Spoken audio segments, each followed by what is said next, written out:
the President of the General Assembly, Her Excellency Annalena Baerbock, the Chairperson of the African Union Commission, Mohammed Ali Yusuf, Excellencies, distinguished participants, brothers and sisters.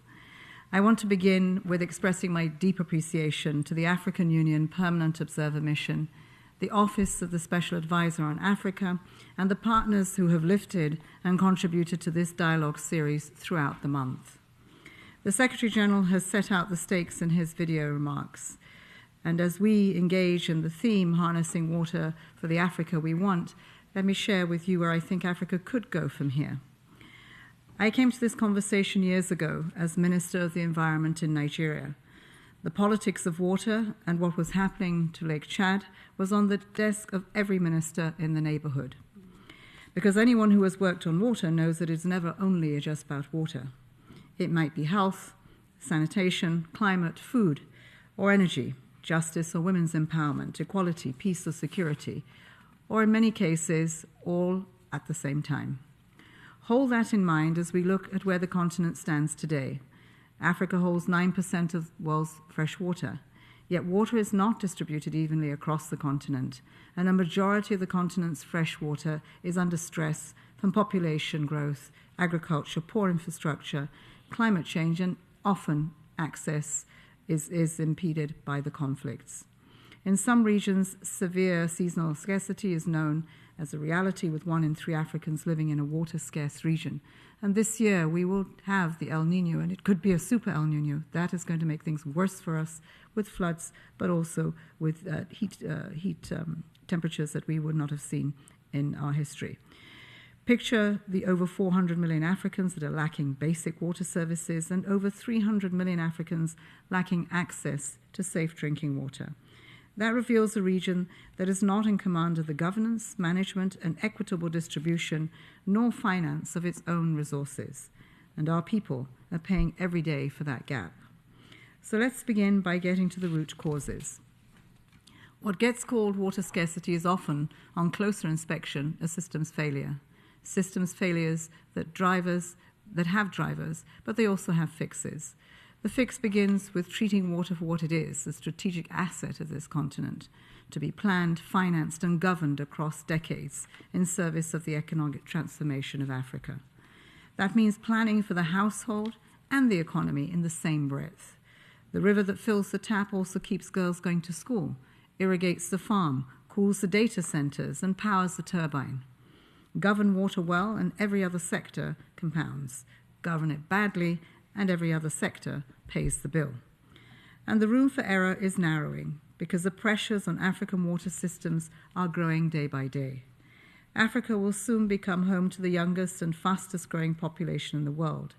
That rising population has a rising demand for equal rights, energy, food to match against a climate backdrop that grows more unpredictable and more devastating with every year. Against the backdrop, the water systems Africa has built for the last century cannot deliver for the next one. The Africa Water Vision and Policy 2063 give the continent a framework equal to that complexity, so we have the tools. The work in front of this room is to give that framework the political muscle to deliver, and I'd like to focus on 4 areas today: governance, financing, equity, peace and security. Governance comes first. Water systems are a hard test of institutions because they expose whether planning, finance, maintenance, and accountability are working in the same direction. 90% of Africa's surface water sits in 63 shared basins, and not one of those basins respects a national border. So the governance of African water is, by its nature, a continental project. It has to function locally, nationally, and regionally all at once. And that's not easy, but it is something that this continent has done before and can do again. The continent has laid the foundations for integrated architecture and solid platforms for discussions and the agreements that water now demands. The Africa Ministers' Council on Water, the Basins Organizations, AUDA NEPAD, are crucial foundations that already exist, and they must be resourced and trusted to lead.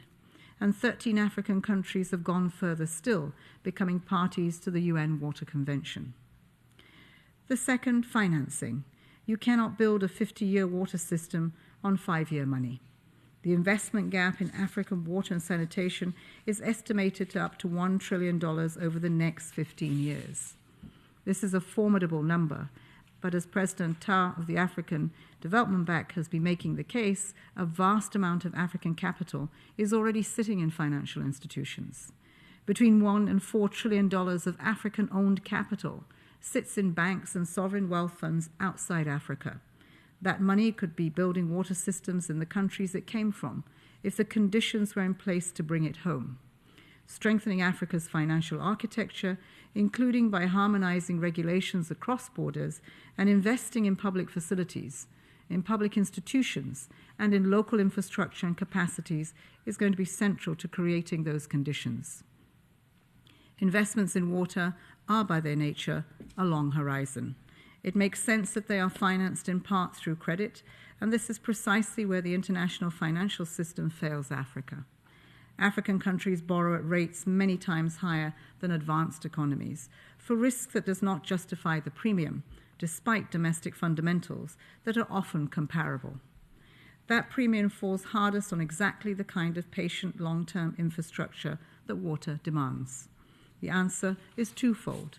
First, we must continue to push for reform of the international financial architecture so that the cost of capital reflects reality and not bias. We must also make full use of the new suite of risk instruments that are now available. Local finance, guarantees, debt pause clauses, blended finance, public-private partnerships that are properly structured. They can stretch every development dollar further, and they can bring private capital into these projects. But what no instrument can do is substitute for the national frameworks that give investors clarity and governments the room to plan past the next election. The third, water is an issue of justice and equality. The burden of a failed water system, as with many things, falls on the shoulders of women and girls disproportionately. This is what we're talking about when we talk about Africa's water gap. A generation of African girls that are spending hours of their childhood walking to a borehole and back when they should be in a classroom. Those hours compound into years lost, education that is erased, and a lifetime of missed opportunity. This is a loss for every girl, but it is a greater loss for Africa and its potential. The same can be said of other people water systems leave behind, people with disabilities, planning around rather than planning for indigenous communities, bearing the consequences of decisions taken out of their hands. Rural populations while cities are served. Informal settlements, served last or not at all. Ultimately, a water system must be measured by who reaches the tap, and that means leaving absolutely no one behind. Finally, I would like to speak about peace and security. Peace and security cannot be purchased through a defense budget. It is built through legitimate governance, functioning services, and a social contract that people believe in. Water sits at the center of that contract. Across this continent, water has been both a source of cooperation and a source of tension.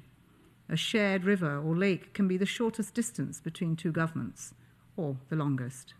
When water systems fail, whether because of lack of planning or the unrelenting climate pressure, the consequences move quickly into the security domain, driving displacement, sharpening competition for resources, and fueling instability. But Africa has also done harder thing too, put water in the service of peace. Here I would like to commend the Senegal River Basin Organization for demonstrating what happens when states manage shared water through trust and mutual benefit. And there are other examples across Africa that carry the same lesson. Water for cooperation must be treated as core peace infrastructure on this continent.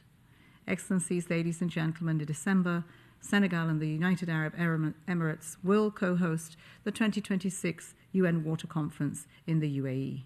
It'll be the second time in 3 years the water has come together on water at this level of ambition. December cannot be another moment for diagnosis. This must lay the groundwork for building the future of water in multilateralism with impact to deliver on national and global water initiatives that are aligned with the 2030 Agenda and the 2063 Agenda. And this dialogue should help sharpen Africa's proposition for December.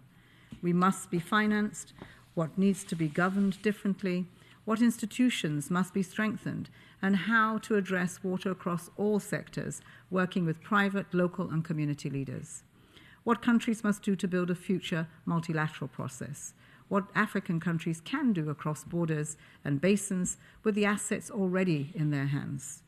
The United Nations system will stand behind that work through our technical support, our sustained partnerships, the leadership of the Secretary General Special Envoy on Water, and the work of UN Water and other partners represented in this room. With the right choices now, this vital resource can become a source of dignity, stability, a shared prosperity that all Africans deserve. I wish us all a fruitful dialogue.